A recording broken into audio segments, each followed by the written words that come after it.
3 shots, 4 par, I just do 2. 1 putt, par 4, birdie, woohoo. New driver, info, replace, M2, par 5, fairway, what you fin do? Think I'll try to get on into, start right, good line, good view, hit Drew, shooter, McGavin, 2 thumbs up. All right, we got Nick and Pete from OW&Co, episode number, I think we're going to be looking at 178 for this one. So guys, thanks for joining us. Yeah, thanks for having us.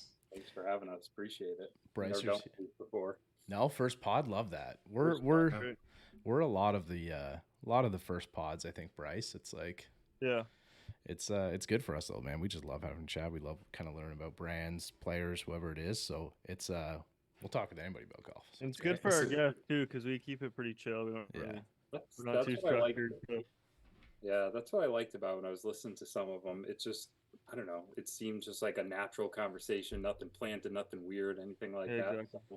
Yeah. Oh yeah, it's just we've been doing it long enough too that it might have been like a little robotic off the hop like years ago, but it's been 3.5 years, so it's we're rolling, we're doing okay.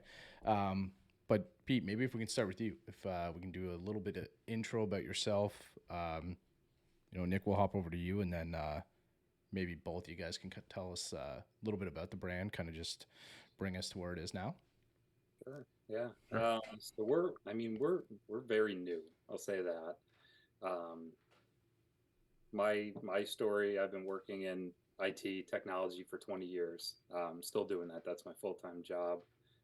And I love it, but I've always had that, like, I need to do something else kind of thought. Like it's good going in there from 8 to 5, and then I don't know, I always had that creative side. So I won't bore you with too much details, but years back I had a little side business where we made, like, Nick and I were big into cars. So we'd make stickers, graphics, mainly. That's kind of how it started for like car tuners. And it turned into more or less just a normal business, graphic design, stickers, t-shirts, things like that, signs, and had that for about 14 years before I ended up selling it. But it was a way for me to be creative, and it was a good, side business. What ended up happening was it was just hard to get good help. So my wife ran it for a while. She did a great job. Then when we had Owen, our first child, she decided that was it. She's going to be a stay-at-home mom, and then just trying to find people, to really just do the work we needed was really hard. So we decided at that point to sell it. But then after that, I've always kind of been thinking, like, what's the next thing? What's the next thing? What do I do? And really, I'd say during COVID, the addiction came back into like golf gear again, because it was like you're sitting there and like, what do I want? So I was big into putters. Like I got into those, and I was buying and selling and trying to get the next best one.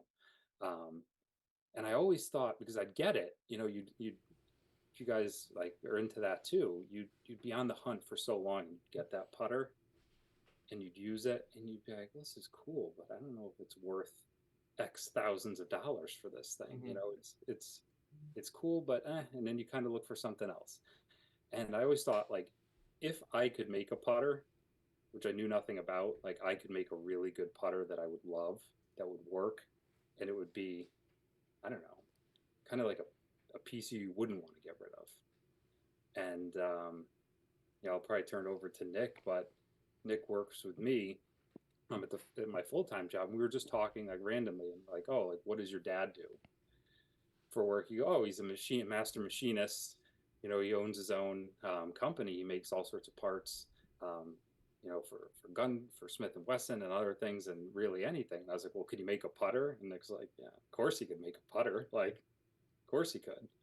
So, that's kind of what started it. We did a bunch of drawings, and because I'm not a machinist, I'll be very honest with you. I've learned some things, but I'm not a machinist. So we kind of had to draw them. I used like Illustrator, Photoshop, put sizes together and everything. This is what I want. And like, I didn't think anything was going to come of it. And then it was literally Father's Day of last year where Nick sends me like a picture, and he's like, we're making the putters today. And I was like, are you serious? Like, this is really happening? And like, he kept showing me throughout the day, like different pictures as it was progressing through. And then he kind of stopped towards the end. He's like, I'll show you, I'll show you at work. I'll bring one in and you can see it when it's all finished. And like, once I opened this box that he gave me, I was like, holy shit, we have like, this is perfect. Like, this is what I asked for. And that's kind of how it all started. And that was, I'd say that was June of last year.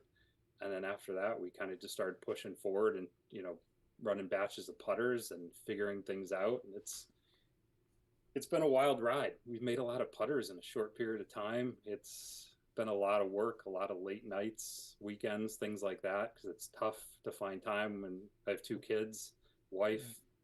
She doesn't want me driving an hour over to Massachusetts to spend, the weekend over there making putters. So it's tough, but I think we finally hit our stride now, and it's a lot of fun. Nick, can we slide over to you? That's a tough one to follow up. That was a great intro, man. Love that. But yeah, nice job, Pete. Yeah, can we get just a little bit of your piece, your kind of how you got involved, maybe how it sounds like it was your father who was kind of putting them together and stuff like that. So just take it away from there, man. Yeah. So Pete came to me with the idea originally in the office, and I met Pete a while back through his graphics business. I originally worked for him, and I was like his shop manager. And after I finished that, I was focused in school for computer science. I told Pete, like, I can't really work anymore because I was an hour outside of Hartford. I live in Massachusetts, so it's still a drive for me. I told him, like, I got to focus on school full time. I can't work there. So he said, you know what? After you're done with your school, let me know. I want to get you a job. So I said, okay, fair enough. So a week before I graduated, I called Pete and I said, hey, is that a job offer still valid? And he said, Nick, the timing could not be more perfect. So I got an interview a couple weeks later, got the job, started working with him. And I think it was like 6 months in, Pete, we were already thinking of how to make more money. And instantly I was like, all right, well, you love putters so much. And, I've been working with my dad at his machine shop since I was 15 years old. As soon as I was able to, go there with him after school, after high school, driving at 16, I was always delivering material for him, picking up material, going to different vendors. We work with Smith & Wesson, Sig Sauer. We work with a lot of different firearms and aerospace manufacturing. So our machine shop mills, parts and fixtures directly for our firearms and aerospace industry in the US, which I think is pretty cool because the putters are made in the exact same spot. But yeah, my dad's been in business since, I want to say 93. He started the shop at our house in our garage back in our old neighborhood of Ludlow, Massachusetts, and that's where the shop is currently today. But it's of course not in the old house anymore, but it's an actual machine shop. But that's where we run our business. That's where we get the putters out of the mill. We finish them. We hand stamp them, buff them, everything. Doing our necks, chopping them off, grinding the surfaces down, doing our face milling from start to finish. Everything is done in our shop, which I think is fantastic. So, all USA made, handmade by Pete and I, and also, through the batches we've learned on each one. So progressively they've gotten better and cooler. And I think at a certain point we've hit like a peak. I think for now, at least, we'll find some other cool things to do, but we feel like we've ran out of options, but I'm sure more stuff will come up. But so my dad's shop currently does everything. And that's where we run everything out of, but it's been a lot of fun. Try to do as much as we can from home in terms of marketing and media and stuff like that. But for the most part, it's all done in our machine shop. So is your dad still getting on the machine and milling them out, or have you guys kind of taken over that? A little bit of both. So with our research and development, like Pete talks about, fixing up different corners, touching up radiuses or radii, if you would, fixing different bevels, pulling some material off of the face to lighten the weight distribution, stuff like that. All of that happens with a little bit of communication through my dad. So our machine's super old. It's not a 5-axis machine. It's not a master cam machine, if you will, where you take like an OBJ file and you start to plug that in. You have to program every single cut by hand using long math, and it's tough. So if we want to make a change to the putter, it's a lot of work and it's a lot of time. So he'll hop in there, he'll make the changes for us and kind of prototype it, show us, which means we're there for hours upon hours, late nights on weekends. My dad works every single day during the week. If he's not home, he's usually at work or he's at church. That's just about it. But yeah, so right now we have one of his machinists milling the putters, usually from start to finish. So sometimes he'll come in and fix things if stuff goes wrong, or if we're prototyping things, he's usually the guy we go to just to make sure everything's perfect. But for the most part, we have one of his machinists running it. My dad oversees it, and then we take it out of the mill and finish it from there. Nice. Guys, because of course, like Pete said, we're not machinists, so we're still trying our best. How many we got in existence right now? We're about, you said, Pete, you said we're like, what, 8 months in? 8 months in or so?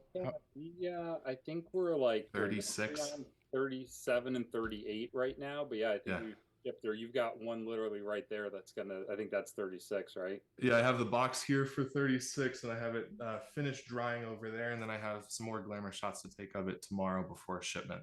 So we're doing a lot of stuff moving. 5 a month or so right now. I mean, when we started, we took off a lot more than we could chew. Right. Yeah. I didn't know if anyone was going to buy these things. I was like, I think they're amazing.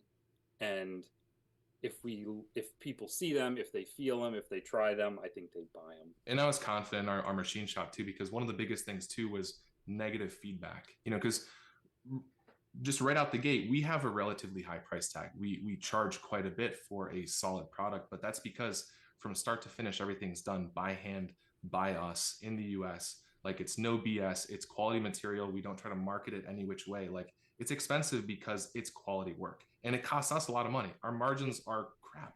You know what I mean? Like, it's not like we're trying to make a ton of money.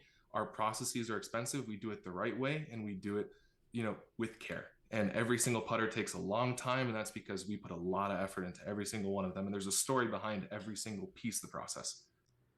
Mac here for Manscaped. Gentlemen, our friends over at Manscaped have been working night and day to bring you a below-the-waist grooming experience like none other with their brand new Lawnmower 5.0 Ultra. We're talking about a next-generation trimmer with interchangeable blade heads for whatever shave a mind can imagine. AI is cool, but I think this might be the best technology advancement the world has ever seen. Upgrade your grooming game to the Ultrasphere this year by going to manscaped.com for 20% off plus free shipping using the promo code OTSGolf. High tech for low prices. Manscaped OTS Golf for 20% off plus free shipping. We'll see you in the Ultrasphere. There's people behind every single part. Our black oxide, there's guys behind that. Our like sound slots, our beach cuts, there's a specific guy behind that. How our cuts are actually rounded behind the bumpers and everything. There's a specific reason we did that because of a specific process. Like, there's a reason behind everything, which I think is the best part about it. I love that. It's like, we got a bumper guy, we got a speed slot guy. It's like all of these different things to put together. And like, exactly. Pete, when you reached out, like, we got connected and you mentioned Bradley Putters and Tyler Lowy, who are like two of the best in the biz, right? So like, not to overshadow kind of what we're doing here with the pod, but those guys are both, why I'm bringing up that point is those guys are both like two men who put hours into each putter. So they can like kind of resonate with what you guys are saying too. And the quality is unbelievable too, right? That's the thing. It's like, it's either a cash grab and you're buying heads from either China, or you're finding another shop that'll mill them for you in a 5-axis, and you just, you put a little something together, you slap a shaft and a grip on, and you ship it. And like, that's fine. Like, that's what some people want. But if I was going to do it, I wanted it, because I think that's what makes, like, when you're into, like, whether it's Tyson Lamb or Scotty Cameron or, like Logan Olson, folks like that, like, you want it to be somewhat personal and somewhat different and somewhat unique. And I wanted to be able to do that, but I wanted to be able to do it all ourselves, or everything is stuff we touch or we hand off. And to be honest, we do a lot of it now, a lot more than when we started. And it was funny. Like, the first batch, if you look at our first batch, it came, it took a little while to get face milling and things like that. We had to test all that out, because I was like, I want it to look like this. So we had to make custom tools for it, or we had to hack up other tools to do it. And there was always things where, like, as much as I liked them and I was like, these are beautiful, there was things I wanted to improve all the time, and there still is. Like I'm always like, Nick, can we do this? Nick, can we do that? And I'm talking to his dad, like, Eric, can we do this? Can we? He gets mad at me all the time, like literally mad at me. But I always want to improve, and I keep telling Nick, I'm like, all right, well, once we do this, we're good. And then the next day, I'm like, no, we got to change this. We got to do this, and then it's like another process. So it's been a lot of learning. And my problem, which Nick gets mad at me for, is like I always, whenever we make a little bit of money, I spend more money on other things that will help us get to the next level. Like today, Nick was telling me, oh yeah, I just picked up another belt sander and I'm getting Scotch-Brite pads and this and that. And I'm like, well, Nick, I just ordered 8 new stamps and that's $890. So there that goes. So it's like everything that we need is expensive, but I feel like there will be a point where we have a good surplus of stuff where we can make very unique putters across the board, because when we order new stamps, like everyone wants new stamps. And then like the next 3 putters look very similar. So we're trying to do, we've got some ideas on how we can kind of stagger that and make it. And I think what we're also running into, Pete, is we're running into a bit of growing pains. We've made so many cool putters and we've ran out of so many ideas because we've built what we think is everything that's imaginable thus far. So we're trying to just get our procedures down right so we can make sure we're making as many as we can, and of course getting more stamps, having more variety, having different options. We're trying different necks. What Pete has in front of him is a hex proto neck that we just did last week. I mean, there's a bunch of stuff that we're trying for the first time and making sure that we're doing everything right, especially with our procedures at work. Make sure we have all the right tools. We're not spending time where it shouldn't be spent. Making sure everything is consistent, the same every time. That way, people know what to expect, and it's a quality product, start to finish. Well, you said it's got a pretty premium price tag on it, but I mean, if people are willing to pay that, I mean, that's what they're expecting, right? Is that hard work, that precision mill, exactly. 100%. And we communicate from start to finish too with the customer. When you put in your order, even from when you're requesting on how to actually submit an order, we're talking to you from the beginning right till delivery day, right? Yeah. We're talking to you on how to design it, what's available, what the prices are, what we have in stock. We send you photos of everything. It's a curated boutique process. The thing we're missing is just a store where you can come in and we can help you. That's really it. We're at that point where we're curating your entire build. So I mean, it's more than just a putter. It's a whole process, at least how I see it. That's a good segue, because my next question was kind of, I don't know who wants to take, either of you can take on this question, but if I was to come get a putter, kind of what would the process be? How do I get in contact? And then kind of the steps through the whole process. Sure. So right now, what we were doing before was, if someone wanted to putter, like I'll start off in the beginning just to take you like where we were and where we were going. So I didn't know if anyone was going to buy it. So we put an Instagram page together. We put some pictures of our prototype, and we really did start getting messages. Oh yeah, I'd be interested. Like, how can I get one? How can I get one? And what we said, Nick and I were like, well, if we can get 10 people to commit, like give us $100 to show us you really want the putter. And once we get 10, we're going to do it. Right. And like, we got 10 pretty quick, like really quick. And then we had $100 from 10 people who wanted a putter. So now it took a little bit of time to get all those heads done the first time, because I know your dad's busy. We're trying to share machines and get it all done. But then you get people, hey, how much longer is it going to be? Like, we don't even have the head yet. And then once we had them, this was our first time doing this, other than a couple stamps on the prototypes.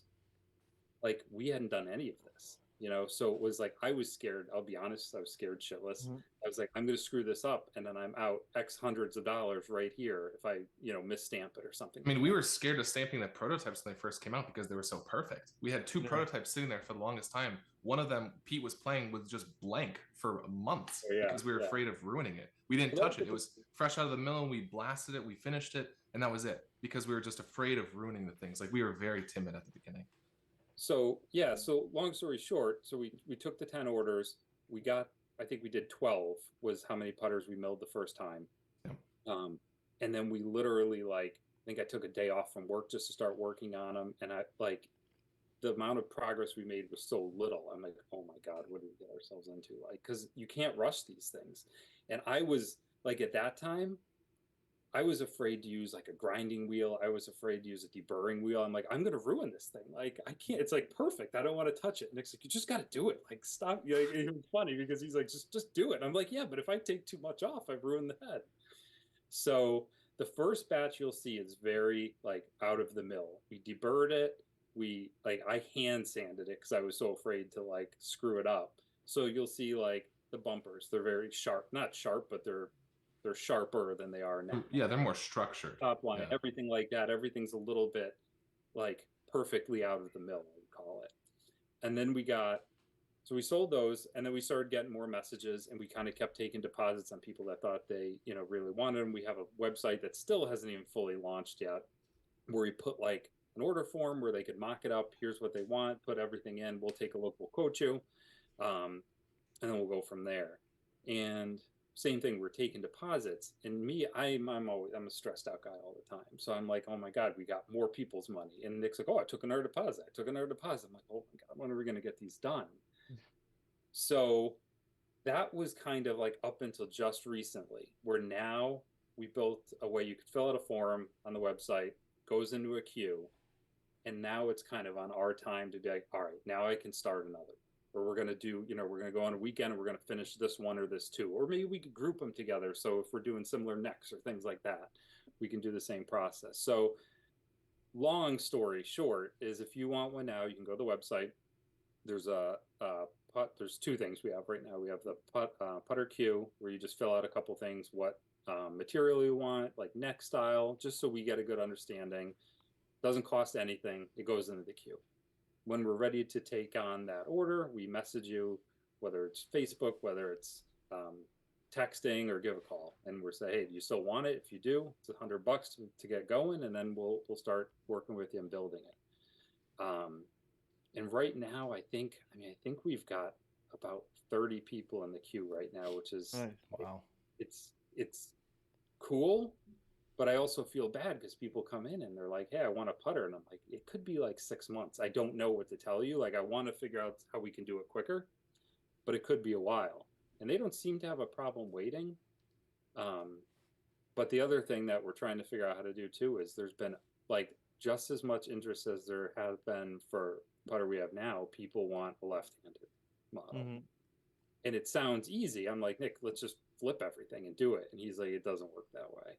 So the upfront costs, we're going to need to reprogram everything, make new jigs, make new, I don't even know what you call them, Nick, the new actual jaws, like the actual fixtures that you'd hold the putter in to mill it, because it's not a 5-axis. You have to hold it at certain directions. Yeah, all those have to be remade. That's a cost, this and that. So I want to make sure when we decide to do that, we've got the people there. And it seems like we do.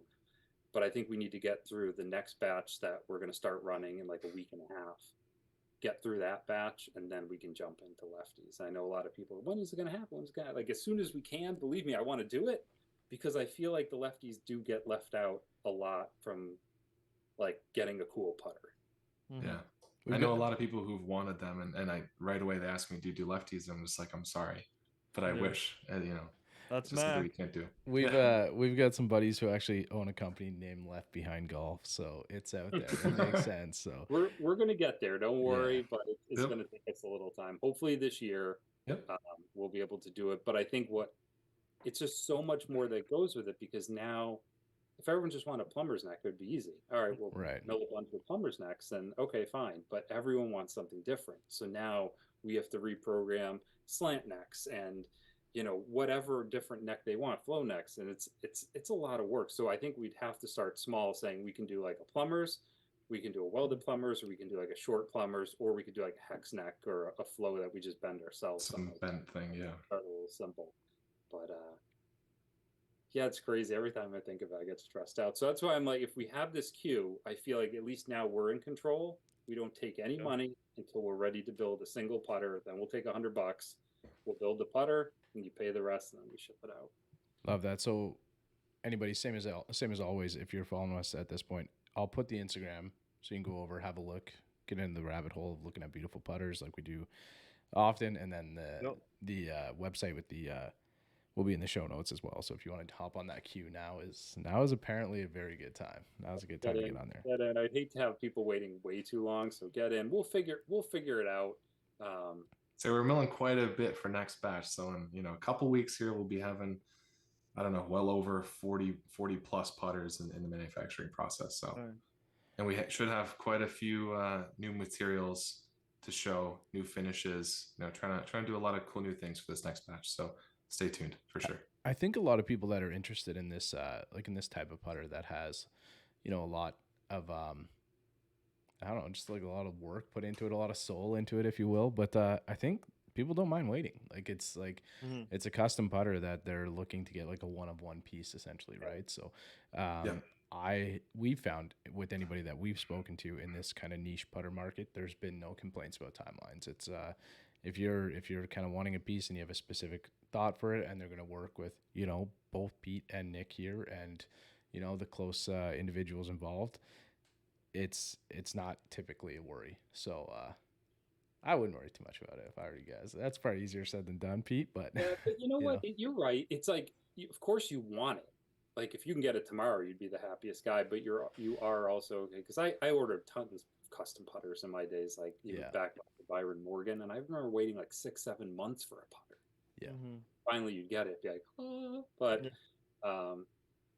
it is. It's different. It's definitely different from just going to a store and picking one up and throwing it in the bag. It's worth the wait, man. Good things take time. It's worth the wait, because otherwise, if you can't pick it up tomorrow, that means that somebody else can as well, right? So, if you want that unique piece kind of in your bag, I've got one in my bag that no one else on the planet has. It's kind of cool. Like it's a really cool feeling, right? So, and that's kind of how the idea would be. I want to jump into some of the stamping, if you guys don't mind. So I was lucky enough last week. I drove out to a course a couple hours from here to talk to a young guy named Elliot Morone, and he does like custom stamping. He goes to like events. He does like 20 plus events a year, and he stamped like over 10,000 clubs in his day, maybe even upwards of double that or somewhere in the area. But what was that like? Like you guys mentioned how nervous you were. Like, was there a process that you guys were like? Did you stamp anything ahead of time? He kind of gave me a look at the in-depth, I guess. I don't even know how to word it, but just like all of the details that go into being like a really good stamper. He kind of talked about Anthony Taranto. We had a chat with him just through Instagram last week, which was really cool. Like a certain type of stamps that you have to get because the other ones don't really work very well. But how was that process for you guys to be able to, customize these for the customers when they're kind of reaching out trying to get that? I'm gonna say it's one word: terrifying. Yeah. Because when Pete brought all of these stamps to me, all the ones that he's scavenging off of eBay, there's different sizes, different brands, because we're just still in the testing phase. So we grab, of course, the same 304 stainless we mill our putters with, a solid block, and we start hammering.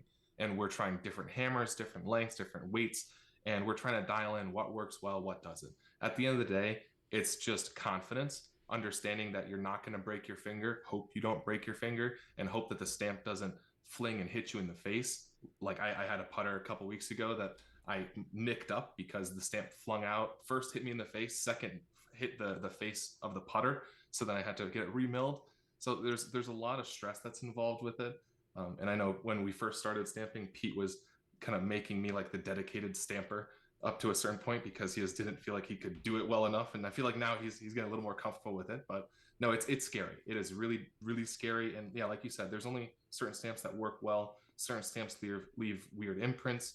And of course, we're always testing and trying new things. But I feel like we found a pretty good custom stamp manufacturer where we get solid, consistent stuff. And plus the people behind the brand again, the people we care about, they love golf as well. They love what we're doing and they love our mission. So we have quality people behind our stamps now that we've met through just research and development, trial and error. And, our stamps have gotten pretty consistent. And now we're using specific jaws to help hold the putter in place so we get a clean, consistent stamp every time. Because before, trying to mock up the putter in a certain position, it was always difficult, getting a clean hit. So lot goes involved. I took a video of Elliot doing it, and I think the company said was Stamp Yours. I like anybody. I wouldn't have realized that there was multiple stamping companies, or, you know. So I think that that's going to be good for our listeners, kind of listening to this, to understand that there is like an R&D process to stamping golf clubs. It's not just like oh, I just grabbed some stamps and kind of whacked it on there and it was paint film. We have tried a few different manufacturers. Yeah.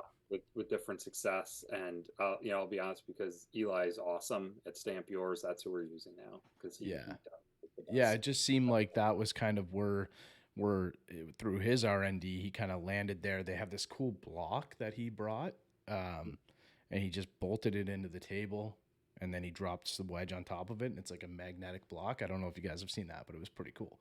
See, the difference is, and this is where it gets hard, right? If you're like, we made one carbon, and then we've only made one carbon putter because one customer wanted, we had a little extra at the shop that we ended up repurposing for this putter. And that to me stamps like butter. Like, I think if you look at it, it's the most recent one we posted. Now it's in black oxide with like a sunset type of color scheme. That one, I think I just stamped once. Every hit was just one hit, and not even a hard hit. And it just goes in nice. 304 stainless is so hard that you have to, like, the way you hit it, you need to come down with like just a strike, like hard and quick, and just bang, and then you got to do it again. Sometimes Nick stamps some of these freaking things like 5, 6, 10 times to get a good imprint because that material is so hard. So it's awesome working with carbon, which is most of the wedges, because you can just hit it once and it goes right in. And really, the quality of the stamp may not matter quite as much on a carbon as opposed to stainless, but stainless is you got to think too, even just holding the putter, right? It's a completely different shape. Yeah. You can't just toss it on a magnet block. Of course, we have those at the shop. That's the entire plate of the machine, but you've got the magnet block, and then you've got to actually put a vise on top of it, and you've got to make sure that you have the jaws to hold the putter in the right place, because say you put an aluminum block underneath the putter, you stamp it. Now, if you hit it the right side, the right point, that putter could be imprinted. Even though aluminum is technically softer than 304 stainless, it's still going to have that stress impact underneath the putter. And now you've nicked the $1,000 putter that you're making for your customer, and you have to restart your finishing process. You know, it's stuff like that, which is very stressful about the stamping. When you guys stamp the faces of the putters, do you stamp and then mill, or mill and then stamp? So we've done both. Okay. I think it depends. So normally, like, if it were a smooth face, we'll stamp after. So we'll grind it and then we'll stamp after. But there have been a few times, and maybe some of it is because of blemishes that have happened during it, where I've stamped it and then we need to remill it, but the stamping is still there, which actually helps. It makes it a little bit easier when you could just line up the stamp and whack it. But we don't, like, when I first did it, I was always afraid, and I was putting like grip tape down to make sure it didn't wobble. And we don't do that anymore. I think it just, and everyone has said this, it takes time and experience and just practice. Yeah. The first time, of course, I was doing this on my basement floor. Like, Nick brought me a piece of 304, and I had all these stamps here, and I'm downstairs and I'm just whacking it, and I couldn't even get like a scratch on it. I'm like, at that point, I'm like, why am I starting this company? Like, I can't even do this. How does everybody do it? But now at the shop, it's on like a Bridgeport, which the thing you couldn't move, you know, if you wanted it to. And then we have like a Kurt vise on there. And then, like Nick said, now we're starting to use the jaws, where before we were using either Delrin or aluminum to kind of prop up the putter, so it didn't get marred. But it's been like everything, I think, has been like a learning curve and figuring it out and trying. And then it's confidence, I think. Yeah. But we still mess up. Like, definitely. Thankfully, because we've been very lucky with being able to fix some of our issues, but there've been a few. And that's a good thing too, is because of our close connection with the machine shop. If we do make any mistakes, which of course we're human, we are gonna make mistakes. This is not a machine process where there's some sort of jig that's stamping it with a hydraulic, pneumatic device or anything like that. This is all done by us. So of course there's gonna be little nicks and blemishes in it. So if there's anything, we send it back, we get it remilled or we get it refinished. And of course we take our time and we go over everything to make sure there's there's no blemishes. But of course, yeah, the stamping, we always have to stamp after the face is milled, because that's the way you're going to get the solid impression. But it is definitely scary, because if it's finished and you miss that stamp, especially now with our new tour tool, our tour milling tool, the face is so perfect. Any little nick, any little scratch, you see it. There's no hiding it. With our previous tool, it was a hand ground tool. The tool was very, very sharp when you first started cutting faces. Towards the end of the face milling process, it got a little more dull, so we have to hand sharpen it. So, there's a little bit of, leniency with that. Now it's so perfect, you can't mess it up. It's scary. Guys, I wanted to ask you about kind of sourcing the material. So you said you're obviously involved with the machine shop. So how did that start for you guys when you guys decided, okay, we want to start building putters? I know you have like a block of 304, but now that you're looking to get into different shapes and stuff like that, different pieces of steel, how does that like part work for you guys? Do you have a background in that? Are you kind of reaching out to Eric a little bit to get his feedback? Or are you kind of reaching out to other golfers to I'd say Eric is kind of handling it for us for the main, like if it's a 1018 carbon, a 4140 like carbon alloy, or 304, he's got his distributors where he's worked out pretty good pricing with them. So we use that. But when we first started making them too, we noticed that the entire market was using 303. That's something that stuck out to me as well, because 304 is just a more quality material. It is just a better produced material, and longevity of it is much better. It's a harsher, harder material. So at the end of the day, my dad's just like, why don't we do putters at a 304? It's harder on the machine to mill it, harder on the end mills. It'll cost us more money, but at the end of the day, it's a better putter. It's better to work with, because you can take your time with it, and it's not going to get ruined quicker.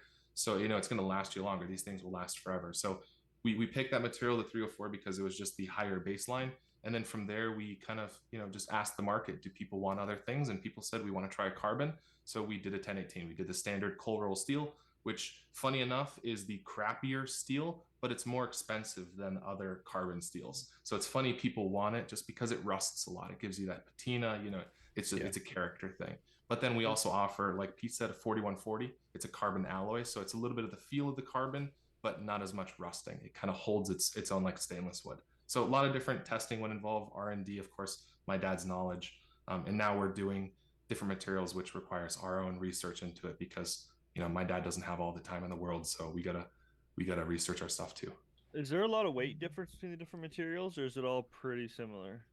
No, I would say the weights are pretty similar. We got to a point also with our finishing process where we're down, I'd say 5 to 10 grams from our original weight right out of the mill. So like Pete was saying, with batch 1, it was a little more rough, a lot less finishing went into it. Now that we're finishing stuff, we're realizing that the weights are kind of down a little bit lighter, but the putters feel fantastic, and our feedback is fantastic. The only bad reviews have been because of us, because of finishing errors, and we've corrected them. We've gotten putters back and refinished them and sent them back, and we've had zero bad press about us, at least to my knowledge. Every customer we talk to, they love exactly what they get, and the weights feel fantastic. But no, there is not much of a difference between the 304 and 303, just a better quality material. If you guys have a sec, can you we're going to be putting this one up pretty quick. So can you give me an idea which one would be a 304 on your page? Because we talked about like the black carbon is your latest one, right? Pretty much everything you see there is 304. The black. Oh, okay. The black one with the sunset. We've only done 2 that are not 304 stainless. Yeah, we should have quite a bit more in this next batch that are not, but for now it's pretty safe to say that most are 304. All right, so if anybody's curious, like I am at this point, the OW&Co tour issue with the teal paint fill, that one's a 304. Correct. Looks like it's got like a mid-sized long neck there. Yeah. Okay, that's cool, because like I didn't know that there'd be a difference in the steel either, right? So it's like that you guys would be using a different steel than kind of what the market is, which is kind of cool. It's funny because I think some of it could be kind of a bit of a crock, like with the German stainless steel. Like when I talked to Nick's dad about it, I was like, can we get it? And he like laughed, like comically laughed. He's like, you buy into the hype. He's like, there's no like, yes, I could get you steel from Germany, but it's not any different from anything we're getting. It's the same exact code. And he even asked his steel distributor, multiple laughed at him, because we asked for German stainless steel. They're just like, what are you I talking was about? like, we got to get it. It's the best. He's like, yeah, no. So There's a certain hardness to a steel. There's an HRC, a hard rock level. Like that's what makes a actual steel material. Other than that, you can look at it under a microscope and find some inconsistencies. But steel is steel. The grade is what it is. There's no BS about it. That's why we say we're just level set. We're not trying to swindle you any which way. We provide quality material. It's different, a little bit different than what others usually provide, but It's like back in the day when I did an apprenticeship when I was younger, and you get that question of like, can you go get a can of plaid paint from the body shop or something like that, right? And you're like, luckily I didn't fall for that one. I was like, what the hell is plaid paint? It's like, there's no plaid paint. So like, it's steel's right. A steel is steel. It's a block of steel, and if it's like a certain number, that's kind of what makes it the difference, right? I'll give it to like Cameron, and it's true. It's if you believe that this is more special, maybe you'll putt better. So if you believe Cameron stainless steel is better than regular stainless steel or USA made, that's fine. If it helps, it helps. I mean, a lot of it confidence, is confidence, and it like I don't know. You can change your putter like we all do, 10 times a year, but it comes down to your technique, and it comes down to really just confidence. But it does matter with the feel. And the thing that has been interesting to me more than anything, because we're doing this ourselves, the amount of stuff I've tested personally is crazy, and how much of a difference things make from face milling to the shaft to the grip. It changes the whole putter. And that to me is like, so if someone says this is the feel I want, we can get that with a different shaft or a different grip. Yeah, that's actually something I've been working on too. So I'm a taller guy. I'm 6'8". So one guy came to me and he said, "Hey, I need a putter that's 36 inches." And I'm just like, dude, not a problem. I was gaming with a 37 the other day. Like, it's not a big deal. He's just like, I don't want that whippy feeling. I'm just like, I've corrected on my own stuff. I've tested it. It's I dial it in. I can set you up. And he said, you know what? I'm going to trust you. Whatever you say, we're going to do it because I want this thing to feel right. And that's the one I have drying over there. It feels fantastic. It's dialed into my exact height. And, we make sure that, like I said, that curated process, you're getting exactly what you're hoping for. We make sure it plays exactly as you're hoping. And if it's not, you send it back. We'll make it perfect. Nice. I know you guys mentioned it's a like to do lefties. It's a whole other scenario to get into with the machinery and stuff. Any plans to go into mallets and stuff, or are you guys sticking to the blade for now? It's funny, everybody asks us that, and I'm like, I think mallets probably not. Well, I shouldn't say that. Maybe, maybe like a Newport 2 style head. I do like that style head, so I think if we put our own flair to that, it could be cool. But the problem is right now, like we just have too much interest in our current head shape, and then if we add more complexity to it, if it's just Nick and I, like we'll never get putted. I was gonna say we're still not even done. Yeah, we're still not even done doing the lefty stuff. So I mean, once we get that figured out, I mean, maybe we'll have a better idea. But I think now it's so early, and we're still, learning every time we work on these things, and we figure out new things to do, and we dial it in that much more. So I don't know. I think once we get to a lefties point, we have the next dialed in for that, and we're producing, the best of both worlds. And I think we'll have a better idea of a new head shape. So it's a no for now, but it's now, yeah. Nice. And plus, I think Pete's biased to blades too. He doesn't want to do anything. I used the mallet for a season. I didn't mind it. It was just I always go back to wanting that classic Newport look. Yeah. Like the answer. Like I love it, and I think it's way proportional. It's beautiful. It works very well. From every angle, it looks good. So it's like almost why do we need to mess with perfection? But I know everybody. It's a very opinionated market where everyone has what they like. So I think we're trying to focus on the people that's their preferred head shape, and they want something really cool, and they want something with a story. And like I said, like from both of us with a little bit of a graphic design background too, we're always coming up with new logos, new looks, new characters, new things to just keep offering to make it fresh all the time. Guys, I wanted to take it back to the intro if you don't mind. One thing that we missed was the OW&Co name. How did you come up with that name? Oh God, I hate coming up with company names. It's like we went back and forth with a million things. It was like a week and a half of just like texting names back and forth, writing down notes in the office, trying to think of ideas, and nothing could stick. And then my wife's like, she's like, if you're going to start a company, it's like, you have to name it after the kids. And I'm like, how am I going to name it after the kids? And I'm like, well, Nick is part of it too.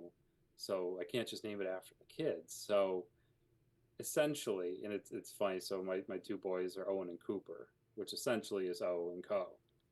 But when we did the first two protos, we flipped it and we did an upside down stamp. So it was Mo, which Nick's last name is Morwick. So we got the Mo, kind of the Mo&Co. So it's like, if you flip it, it's kind of like a play on words that could go both ways. Oh, cool. But that really was it. And at the same time, it's almost nice that it's short, because it makes it a little bit easier to stamp than some long name that we'd have to like. And it's symmetrical too. You know, it's 2 letters on each side, so it's easy to do cool designs with it. It honestly is a blessing in disguise. It definitely is. Like it's a clean, very clean name, and like when you're kind of stamping, filling something, it would obviously be a lot easier than, you know, if you picked a super long name. But it also is, like you said, Nick, it's very symmetrical, very clean, and that kind of goes with the aesthetic of like your brand too, right? Everything looks clean, everything looks like nice and tight. So I like it. That's why I wanted to kind of ask where it came from. But we still got a few minutes, guys. You guys okay for a few more minutes? Sure. All right. So we talked about like the putters and stuff like that. If everybody wants to kind of go through, they want to get on the registration form, kind of get those things set up. What's the typical price point somebody's looking at from, you know, being able to build a putter with you guys? Is there a lot of changes through the different types of steel, the different type of like customization options? Can either one of you kind of speak to that a little bit? Yeah. So believe it or not, like, unless you're talking like Damascus or something, which is something we do want to play with, the cost, like the cost for the material doesn't vary that much. It could be a little bit, but you're talking like $20 per head. It's really where the cost comes in is all the machining time and work, because it does take start to finish a couple weeks, I'd say, before we have them. Whereas if you're using a 5-axis, you get ahead in an hour. So we spend a lot of our cost is that machining time. And everyone said it to us, well, you got to stop doing it. You got to stop doing it. Find a shop that'll just take your head and copy it and do it. But I feel like I'm not trying to do this as a money grab. I want to make a cool putter. I want it to have a cool story, and I want it to pay for a trip or two of my wife to Costco every month, and I'll be happy. You know, if I can do that, I'm good. So really, the price right now, base, out of the mill, hand softened, basic stamping with a plumber's neck is $600, which I honestly, at this point, I feel like it's a steal. You could spend. You guys aren't spending that much time in Costco for $600. That money's going quick. Well, the thing is, what we found out too is, as soon as we offered welded necks, nobody wanted one piece anymore.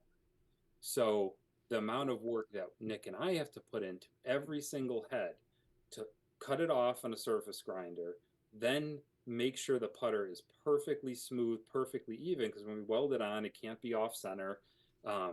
You see a lot of guys too chopping necks off by hand with like a hand grinder. That's the easiest. Because I'm like, Nick, just buy one of these. Like, it's so easy, because we're watching watching YouTube videos, and we're like, this is easy, just get this. So he bought it, and then we went to Home Depot together to get the cutting disc. Yep.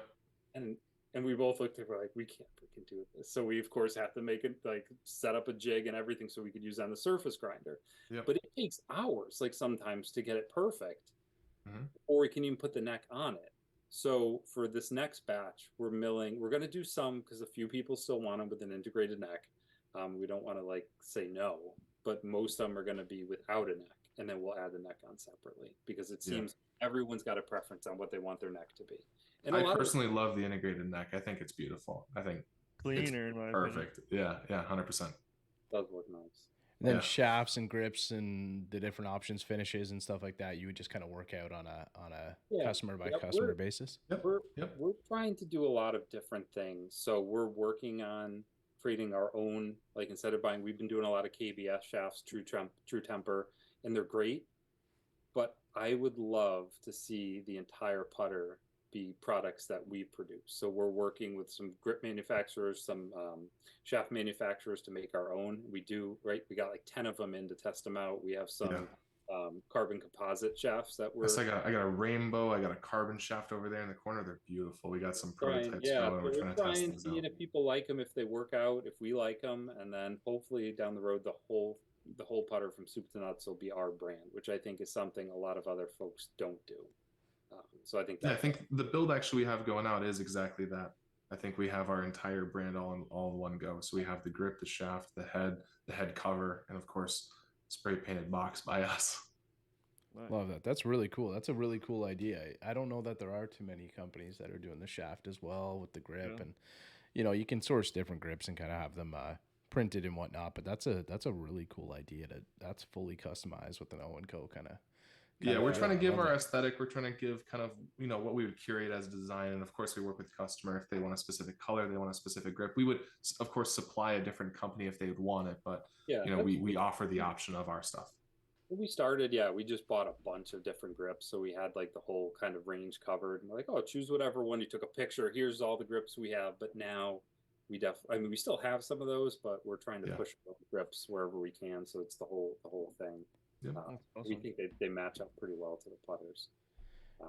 And then, like, are you guys sending them out with a head cover, or is that something that you're trying to put in the works too? Because I know that's kind of like a big topic for people lately. Included at that price, the $635 shipped. You get your head cover, you get your putter base build shipped to your door. Love that. That's great. That's a pretty damn good price point too, guys. Oh, it's beautiful. Yeah, the head cover's got a magnet. We spent a little bit trying to make sure that thing, pried open at the right pressure and everything. It was beautiful. I hated magnets too with that. It was like they're too tight or they're too like soft or they just. But I think the way we got this one, it's a pretty nice. It's like a plush head cover. It feels good. It feels good in your hand. It opens nicely. Nice. Yeah. But to be honest, so we're trying to do like so many things at the same time. Yeah. So I'm not sure if you've heard of Ben Jackson. He makes those I think his Instagram is exotic grips. So he makes like the croc skin, alligator skin, lizard skin, ostrich quill. So I've been working with him. We made dyes specifically shipped to him now. So he's going to do a few. They're very expensive, and I don't know if it's going to fit in. Like a grip could be $200-$300 for a grip. But they're made, he makes them, stitches them by hand. Our logo will be in there just for us. Cool. So we're going to do a couple of those, and maybe because we've ran the idea past, like I'd say our Facebook group. We have kind of like a private group with a bunch of guys in there, and they try to give us feedback, and we take it. And I asked, like, if we made our own, would you want it? And no, we want custom. We want exactly how we want it. But I feel like some of the ideas we have, if we did it, people would want to buy it. So I'm thinking maybe that's what we try to make a couple of our own, like from soup to nuts with a really cool grip, a really cool shaft, stamping you haven't seen before, and see if people are into it. Yeah, you could always that would help speed things up if we could do it rather than the back and forth and the change. Like, communication's a long part. Designing the putter takes a long time. Getting everything straight. People change their mind mid build too. So yeah, if we could curate, like a workshop special, I think that'd be perfect. Yeah, just kind of like a little bit of a stock option. I don't want to say stock, obviously, but just a little bit of an option that people can kind of select and go from there. And then if it's a grip that people don't love, or a shaft, those things can be moved later. Like things can be changed, right? So that's pretty cool. I'm going to ask you guys just an easy one before we let you go. Again, we're 8 months into this, but if you could see your putter in somebody's hands, whether it be a golfer, celebrity, anybody else, easy one, who would it be? Do we want to go back to the original guy? How about you both give us one? Yeah. Preferably different. Okay. I'll give one that I think. So we've been in talks with this guy named, should I say his name? Mr. Gorka? I guess. Yeah. We've been in talks with this one guy named Gorka, who he said we'll get in contact with John Rahm and said that he could potentially get our putter into his collection. Now, it doesn't mean he'll play with it, doesn't mean that he'll, really get any public feedback with the putter, but he said that if he likes it, he'll say some good words about us. And honestly, just having our putter in his collection, the fact that he has seen our putter and wants it, I think is fantastic. However, we've ran into a point where we've gotten bombarded with requests for putters. We have so much research and development that goes in every single day. Pete texts me every single night about different ideas and different things we got to do. Like, we just do not have time to give putters away and to really test things out like that. The only putter we've really given away per se has been this now tour issue putter, which is going in the Garson grip bag. But other than that, I'd say John Rahm is my go-to. I want to get him a putter eventually. That's really cool. What about you, Pete? You got anybody that you would love to see roll one of these? I don't know. My wife loves Jordan Spieth, and I know he's had that 009 for his whole career. It would be pretty cool to see him switch into one of these. Maybe help out with his putting. Yeah, even just well, he's one of the best putters of all time. It's he goes through his ups and downs though, man. Everybody kind of works a little something in, but even just I don't know, see some of those guys work them in on like a pro-am or something like that would just be like, I feel like that would be having your own business, having to be kind of like your small business that you've been, working from the ground up. It'd be really cool to see kind of one of the elite players in the world take it for a spin for a round or so. I think so. It was funny. 2 years ago, I played in the Travelers Championship Pro-Am, and we were paired up with Adam Schenk. And at the time, I don't know if you know who he is, but he was like a total like no name. And he was awesome to play with. He was a funny guy. Like, he was catching frogs on the course, like really funny. But I know he was much more of a mallet guy. But I think it would be cool if we could get one into his hands. I know he's had a few really close calls, almost getting coming home with a trophy, but he's just can't pull it off. So it'd be cool to see that happen. I think that's the way for the social media, for the content. That's you get into a pro-am and you say like, why don't you just try it for like a hole or something like that, and then you have a photographer like buried off on the side that's snapping some photos for you. There you go. You never know, man. You just never know. Right. Nick, Pete, really appreciate this, guys. Love what you guys are doing, man. It's really cool to always kind of hear the story. We'll again, if you're still with us at this point, the Instagram, we can try and grab a Facebook group from you guys if you don't mind, and the website, it's all in the show notes below. Go down, click, and if you're interested, get on the list now. It just sounds like even if you have an idea, jump on the list, and then you guys will reach out and you can kind of decide then, right? So yeah, of course. Hit up Instagram. If you click like the link button, I think it pops up a bunch of them. Facebook group is a cool place.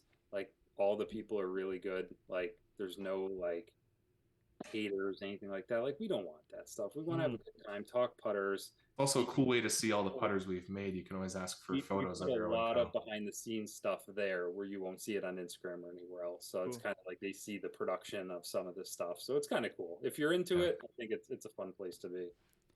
Well, I appreciate it, guys. And as we develop different shapes, different heads, just the lefty market. If you guys want to pop back on for a chat, give us an update. We'd keep you love to posted. have you guys. Yeah, we'd love to do it again. Thank you so much, guys. Really appreciate it. Awesome. Bryce, thank you, guys. Yeah, of course. Take it easy. He's out in my ball in the course, so I tee up. I lose the ball and I re-up. I miss a fairway, I probably end up in the ocean or maybe the beach. And I'm on a par 5 and I'm finna go reach it. Second was blind, I ain't see it. Feel like it might be an albatross, worst case scenario.